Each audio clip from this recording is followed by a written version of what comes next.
Olá, querido irmão, querida irmã, este é o programa Tesouro da Igreja. Eu, Luiz Carlos, e você, estamos aqui dando continuidade aos nossos estudos sobre a carta apostólica Patris Corde, Coração de Pai, do Papa Francisco, em comemoração aos 150 anos da declaração de São José como padroeiro da Igreja Universal, quer dizer, padroeiro da Igreja Católica, que katolikos em grego quer dizer universal.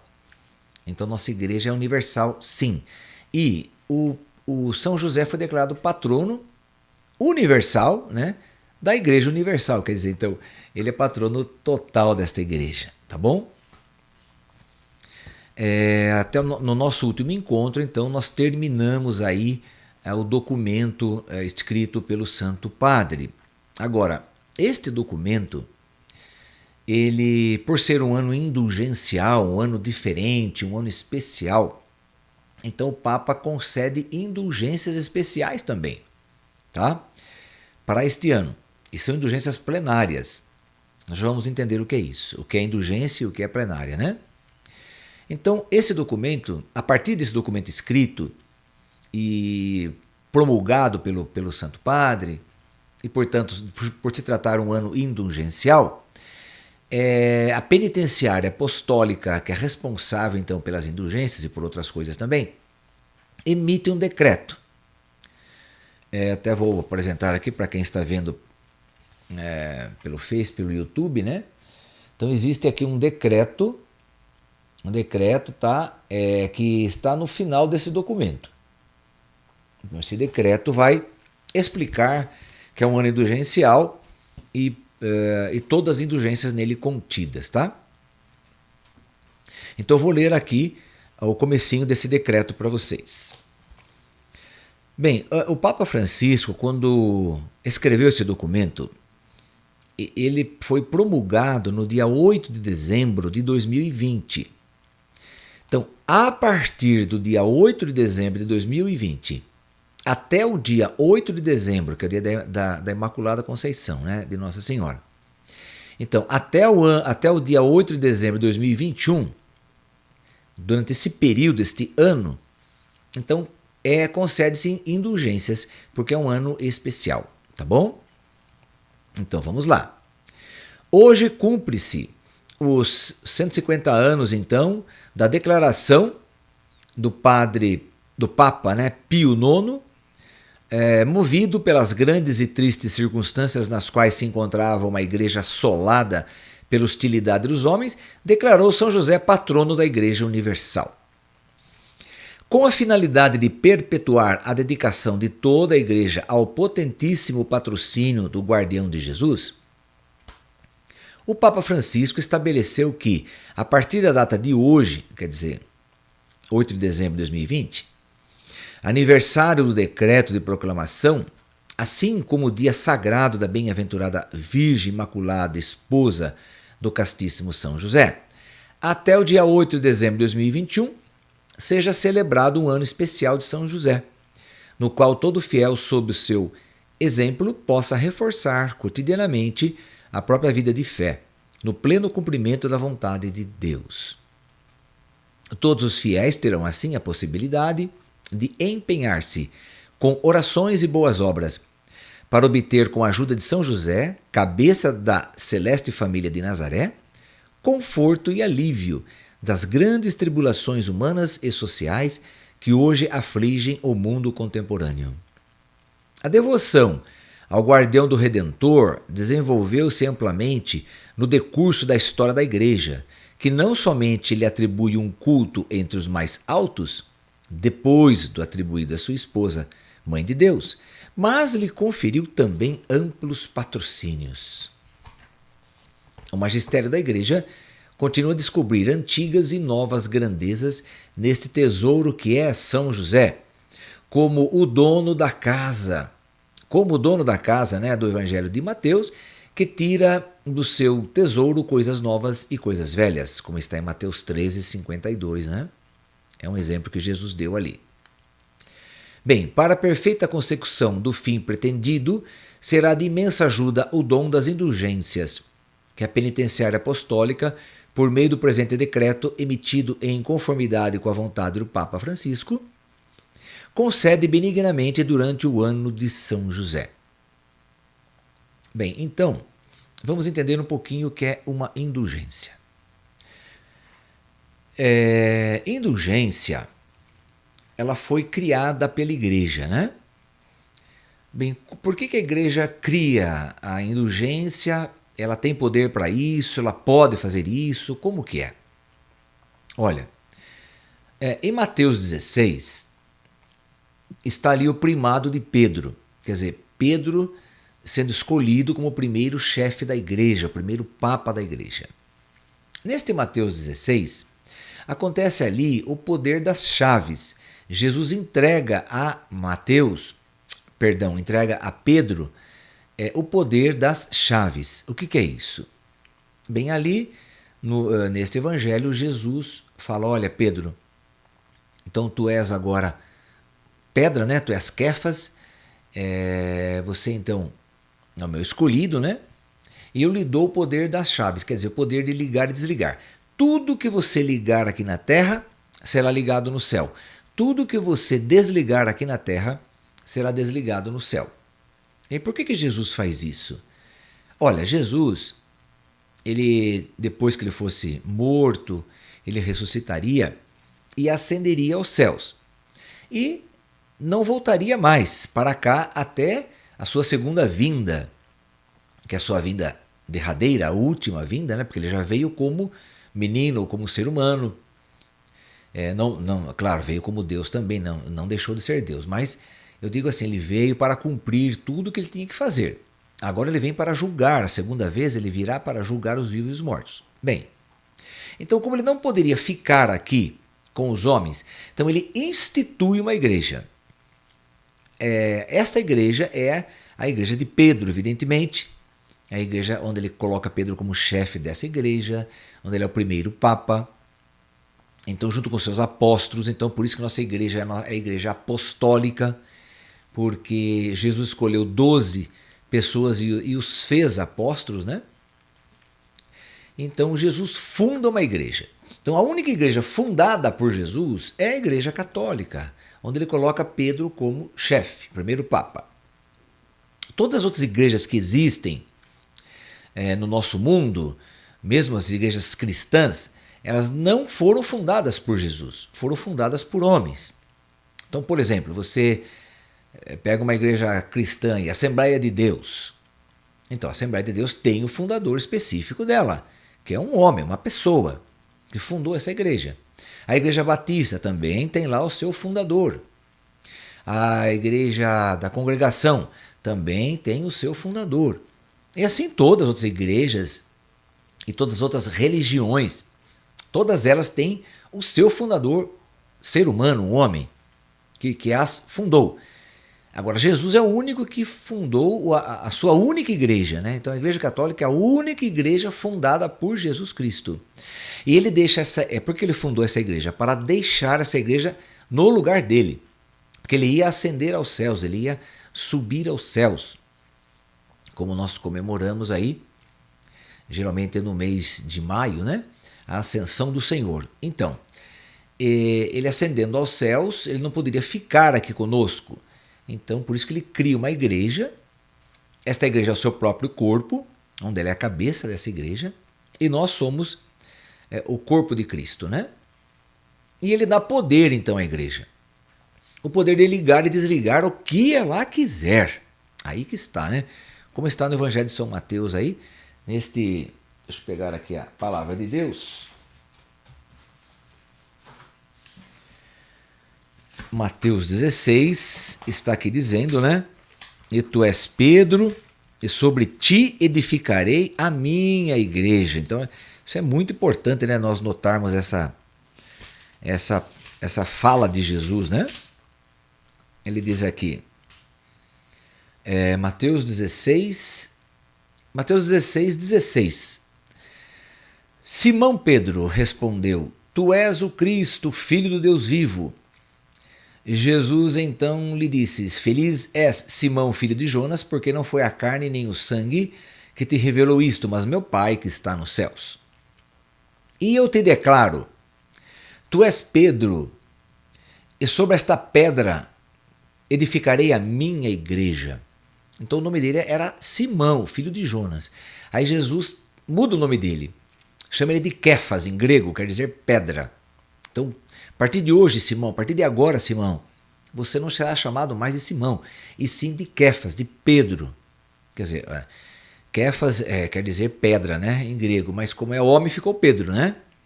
Então seria... Tem muitas mulheres que chamam-se Pedra, né? Pedra, a dona Pedra, não é verdade? Porque é feminino. Mas aqui, no caso, ficou sendo Pedro porque era masculino, né? Homem.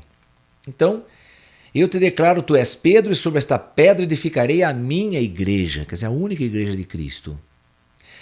E as portas do inferno nunca prevalecerão contra ela. Quer dizer, as portas do inferno nunca vencerão a igreja. Essa é uma promessa de Cristo, desde antes aí da igreja existir. E você sabe que durante esses 2000 anos, quantas vezes o demônio tentou destruir a igreja através de inúmeros imperadores, de reis, que vieram para destruir a igreja, né? Então, grandes impérios que já existiram no mundo, assim como o Império Romano, o Império Persa, o Império Assírio, o Império da Babilônia. Atualmente, quantos países estão matando bispos, matando padres, destruindo igrejas, fechando igrejas, tentando destruir a igreja. Mas nunca vai conseguir, porque é promessa de Jesus, que a igreja dele nunca seria destruída. O demônio investiria contra ela, sim, mas não a venceria. Então essa é a promessa de Jesus, né? Aí ele fala para Pedro assim no versículo 19: eu te darei as chaves do reino dos céus. Olha, chaves do reino dos céus. Tudo que ligares na terra será ligado nos céus, e tudo que desligares na terra será desligado nos céus. Então esse é o poder das chaves que Jesus concede a Pedro e consequentemente à igreja. Bem, o que é esse poder das chaves? É o poder de ligar e desligar. Bom, ligar o quê? Desligar o quê? Por exemplo, os sacramentos, a maioria deles nos ligam aos céus. Por exemplo, a pessoa é pagã, nasceu e não foi batizado ainda, então não é filho de Deus. Então o que acontece no batismo? No batismo a igreja liga essa pessoa a Deus. Então lá no céu, a mesma ligação que a igreja fez aqui na terra, lá no céu é feita também. Então tudo que ligares aqui na terra será ligado nos céus. Então se a igreja liga uma pessoa ao corpo de Cristo pelo batismo, então o céu também liga. Por exemplo, daí eu, Luiz Carlos, vou me confessar. Procuro um sacerdote para confessar os meus pecados. Bem, então me confesso e peço perdão de Deus. Aí o padre me perdoa. Então, quer dizer, ele desliga os pecados de mim. Os pecados que eu cometi, ele desliga de mim. Então, se o Papa aqui, agindo em nome do bispo, que age em nome do Papa, me desligou dos meus pecados, então o céu também desliga de mim esses pecados. Ok? Então, tudo que ligares na terra será ligado no céu. Ligou pelo batismo, se tornou filho de Deus, o céu também assina lá que aquele sujeitinho é filho de Deus. O padre me perdoa os meus pecados, o céu também perdoa os meus pecados. Ok? Então esse é o poder das chaves, de ligar e desligar. Aí a igreja também liga para nós as indulgências. Mas o que são as indulgências? Olha, para que eu preciso da indulgência, né? Bem, todo pecado cometido, ele tem duas penas, na verdade, né? A pena temporal e a pena eterna. O que é a pena eterna? Bem, eu cometi um pecado. Então se eu não for buscar a confissão, eu perdi os céus. Então a verdade é essa, eu perdi a comunhão com Deus. Então eu cometi um pecado mortal. Pecado mortal é um pecado que você faz, um pecado apenas, e se ele for mortal, ele rompe você com a caridade de Deus, com o amor de Deus. Ele rompe você com a comunhão que você tem em Deus. Ele rompe esse vínculo. Ele corta esse vínculo. Então isso é um pecado mortal. Pecado mortal, por exemplo, aqueles 10 pecados, né, do decálogo. Decálogo é uma palavra que vem do grego, né? Deca é 10 e logos é palavra. Então as 10 palavras, ou seja, os 10 mandamentos. Então ali, né, estão ali os pecados mortais, né? Não roubar, não matar, não trair, enfim. Então, mas vamos supor aí que eu cometo um pecado mortal. Bem, eu rompi então com Deus. Então eu sofro a pena eterna. O que é pena eterna? É total afastamento de Deus para sempre. Total afastamento de Deus para sempre. Quer dizer, nunca vou para os céus. Certo? Porque eu rompi com Deus. Mas se eu me arrepender disso e buscar o sacerdote para me confessar, então ele me liga novamente ao céu pelo sacramento da confissão e desliga de mim o pecado mortal, né? Esse é o pecado mortal. Então já não tenho mais a pena eterna, porque consegui restituir o céu. Bem, agora tem a pena temporal. A pena temporal é as consequências do pecado que eu fiz. Essas consequências não são perdoadas na confissão dos pecados. Não são perdoadas. O padre não tem poder ali, naquele momento, para perdoar os seus pecados. O padre não tem esse poder. Então não foi dado ao padre esse poder, né? Ao bispo, seja quem for, que for atender sua confissão. Então o que a igreja faz? Bem, antes disso, né? Então quer dizer, se você se confessou os seus pecados, assim, mesmo que sejam pecados veniais, um pecado mortal é imediatamente, né? É apenas um pecado, como eu estava falando, que rompe sua amizade com Deus. Mas muitos pecados veniais, também o catecismo diz que mesmo não sendo pecados mortais, mas são veniais, um monte deles é transformado também em pecado mortal. Por quê? Porque você vai acumulando, você vai fazendo uma montanha de pecados. Então, esses pecados veniais também formam um pecado mortal, ok? Bem, então eu estava dizendo, né, que aí a confissão, ela me devolve, então ela me liga novamente com Deus, pelo pecado que eu fiz e me arrependi, me confessei e fui perdoado.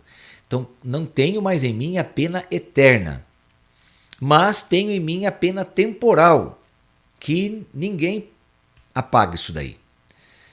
Essa pena temporal, devida pelos pecados confessados e perdoados quanto à culpa, eu vou acertar essas consequências no estado chamado purgatório, que é um estado de vida após a morte. Nesse local, então, eu vou ser purificado de todas as consequências dos meus pecados confessados e perdoados quanto à culpa. Então ali eu sofrerei no fogo da purificação para entrar nos céus com tudo quites, tudo pago, não é verdade? Então todos passarão pelo fogo da provação. Isso o próprio São Paulo diz na sua carta aos Coríntios. Deixa eu só ver aqui exatamente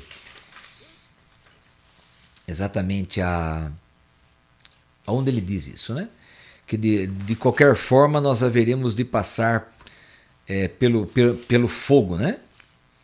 Então é 1 Coríntios 3,15. Todos passaremos sim pelo fogo, de uma forma ou de outra, vai dizer São Paulo. 1 Coríntios 3,15. Ok?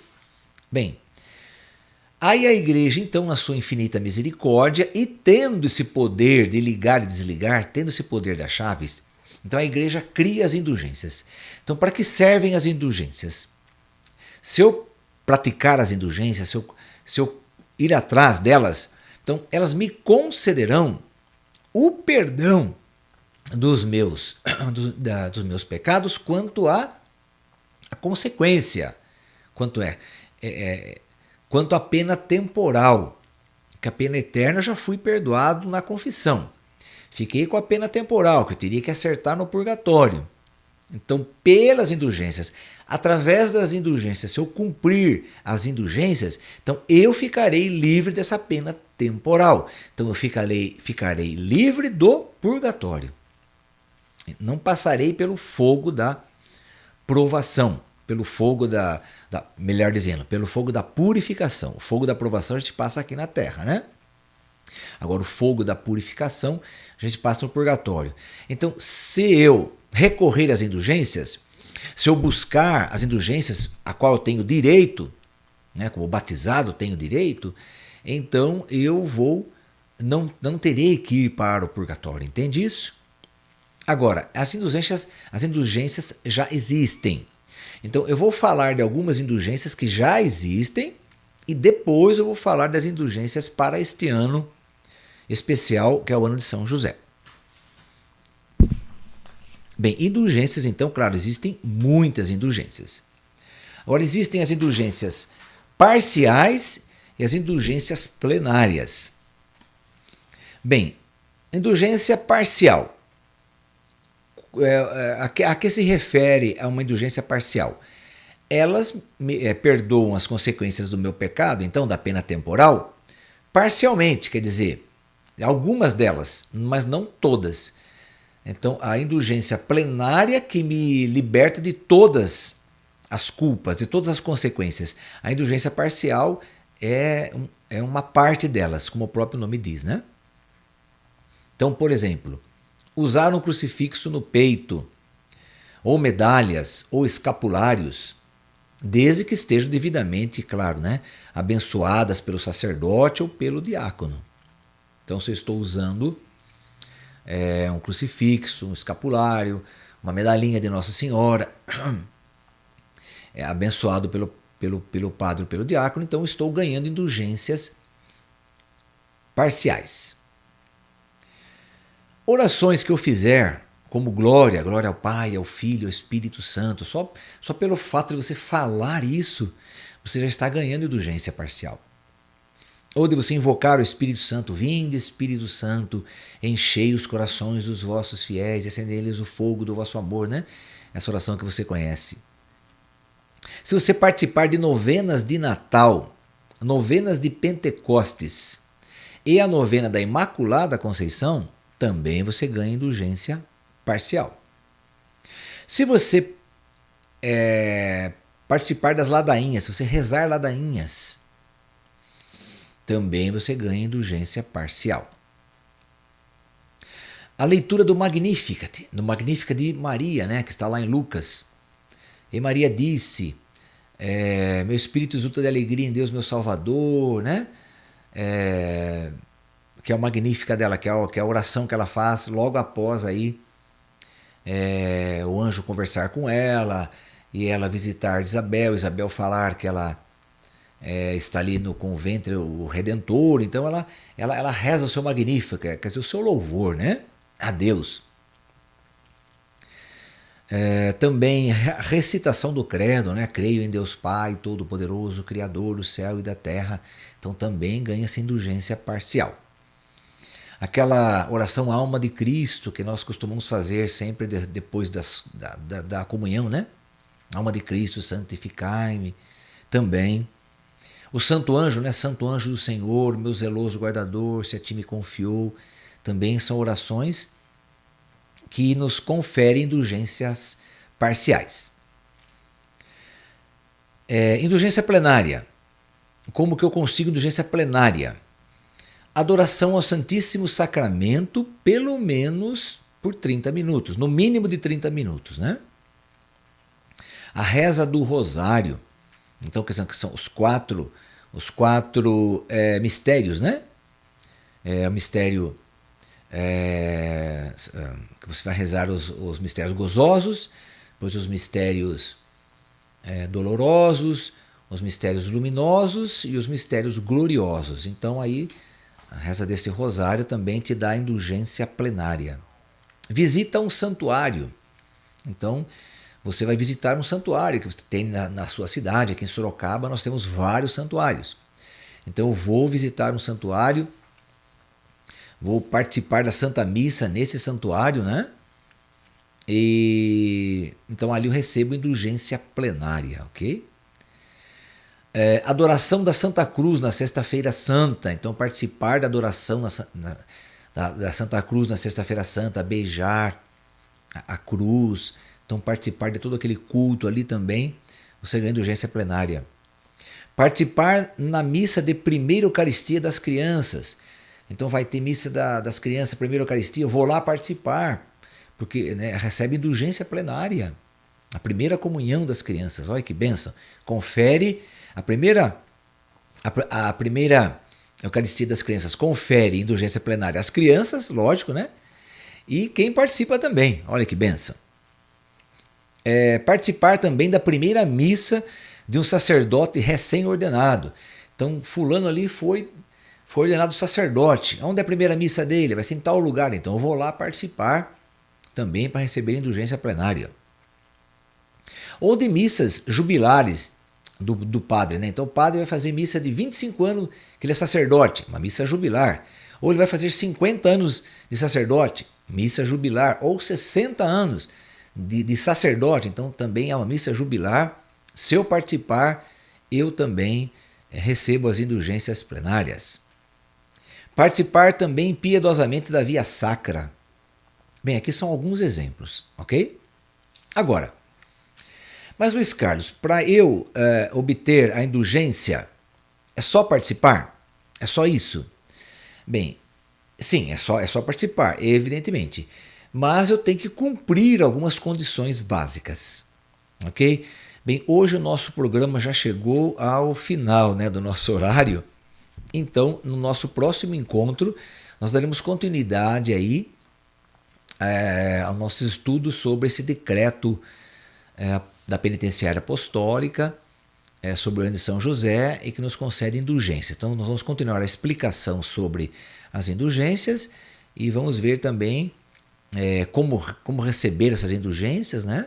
Eu estava dizendo que tem umas condições básicas e aí sim nós vamos depois entrar nas próprias indulgências desse ano de 2021, ok? Então vamos rezar a Virgem Maria para que ela nos ajude nesta caminhada tão difícil, né? Rumo ao céu. Ave Maria, cheia de graça, o Senhor é convosco, bendita sois vós entre as mulheres e bendito é o fruto do vosso ventre, Jesus. Santa Maria, Mãe de Deus, rogai por nós, pecadores, agora e na hora de nossa morte. Amém. Que o Senhor nos abençoe em nome do Pai, do Filho e do Espírito Santo. Amém. Até o nosso próximo programa, se Deus quiser.